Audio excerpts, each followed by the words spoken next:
presented 7 games and a government for hire in a combat site.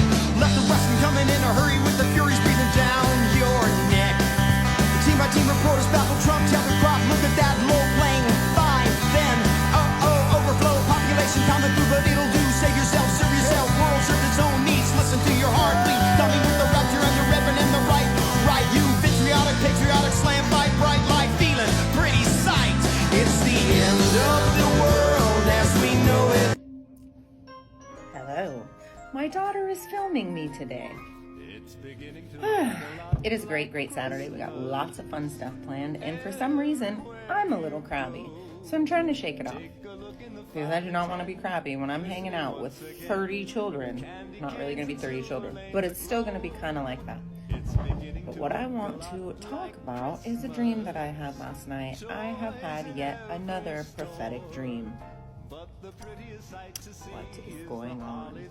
This dream, I was in some sort of school/church setting, and it was normal people like now, like this time. The only people that I recognized were there was this lady Lynn from church, my cousin Mark, and Emma. But there was lots of other people there too. I just didn't recognize who they were. Anyways, just normal everyday life. And I was looking up at the stars, so it was obviously dark, which is interesting because the part of the dream wasn't dark. The scenery of the dream wasn't dark. So I'm looking up at the stars, right? Looking for a shooting star, and I see one. I said, oh gosh, look, you guys, I see a shooting star. So everybody looks up, and the girls, I had 3 other girls with me. Emma was one of them, littler girls, like Emma.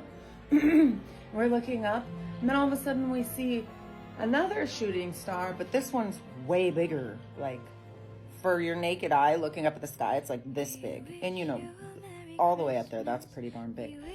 And it is zooming, right? And then it splits into 2, so there's 2 zooming. Okay, across the sky, nothing freaky, but I'm like, what the heck is this? Then they turn around and go the other way. And I was like, Then they start coming down to the ground. And I was like, holy crap, is this going to happen? Is this going to hit the ground right now? Emma has a thing about being scared about stuff. And she like looks at me and she's like, Mom, and the other 2 girls, and I was like, okay, this is really going to happen. This is going to hit the earth. We got to go. And so we start running, and I look back, and I see that it's super close to hitting. So I stopped the girls really quick. I said, we cannot run. I said, there's no point to run. And so I huddled them in together, and I said, just have faith in God. Be peaceful, breathe. And I grabbed them, and I loved them, and I put them in a little bubble, and we went down to the ground. We huddled onto the ground, and I just remember thinking, this is it. We won't die. Let's do this.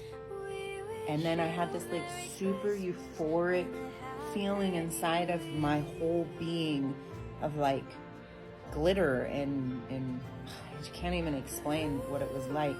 And it hit. And it was the loudest, scariest noise of fire. And I look and there's fire.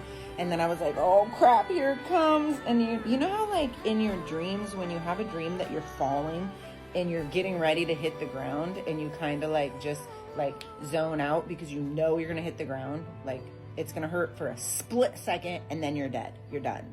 So, and you won't even remember the hurt. So that's how I felt when I huddled down with the girls and it hit.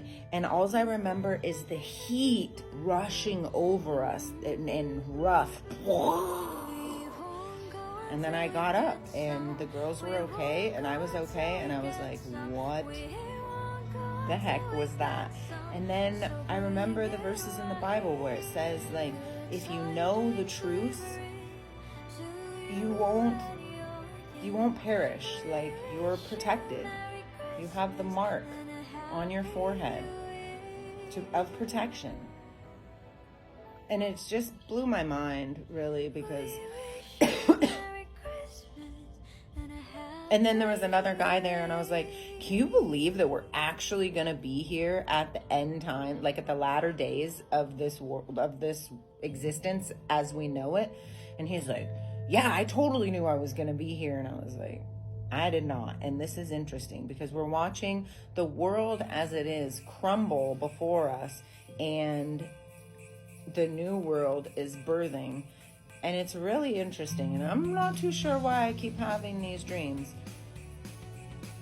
I do know. This is because it's latter days and it's time to remember who you are so you will not suffer. But people are so hard-headed. All you gotta do is check out this bad boy right here. All the instructions and rules and stuff are in there. Do not be deceived by this world. Don't be led astray by this world. You must tap into your heart center. Everything that you need to know is written on your heart. And really what it does is it boils down to faith in God.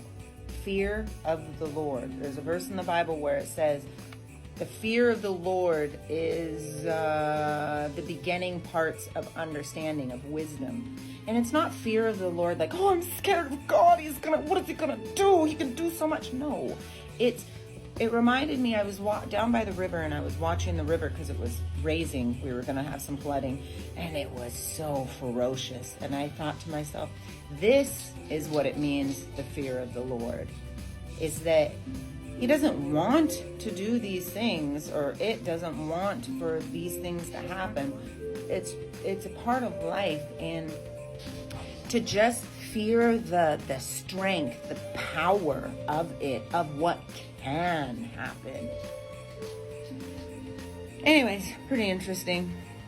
So I'm gonna go now. Peace out.